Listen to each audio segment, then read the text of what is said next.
Здравейте отново! Днес ще говорим за така наречения DQ200 на Volkswagen Group.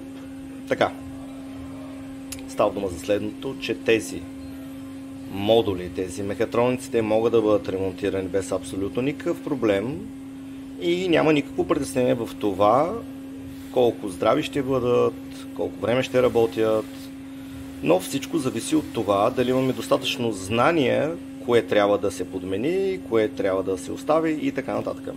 Ето, например, днес имаме една ситуация с един мехатроник и вътре компютърната част. С просто око може да се забележи, че има тъмни участъци. Да, компютърът в момента работи, но гаранцията, която може да бъде дадена за този компютър колко ще работи, е абсолютна нула. И поради тази причина ние няма да монтираме този компютър, даваме съвет на клиента, че трябва да бъде подменен с чисто нов, оригинален естествено, и ето как трябва да изглежда. Разликата е огромна. Така де, естествено има и механични части, които трябва да бъдат проверени, в какво състояние са, колко време може да работят, и на база всичко това се дава една обща оценка и се казва на клиента, естествено, крайната цена. Ако клиента каже да, правете го, окей, събираме всичко, тестваме го както трябва и го изпращаме с нужната придружаваща гаранция и условията вътре в него. Ето така изглежда.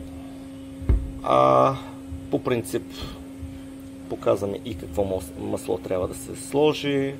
Количеството е ясно, откъде трябва да бъде налято маслото, но трябва да се знае също и, че ако имаме механични проблеми в самата скоростна кутия, за движещата част и в самите съединители, то е ясно, че ние ще имаме пак проблеми и все едно нищо не сме направили.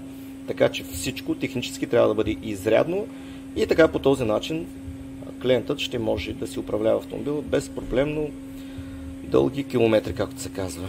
И така, това е като цяло от днес. Всичко добро и живи и здрави!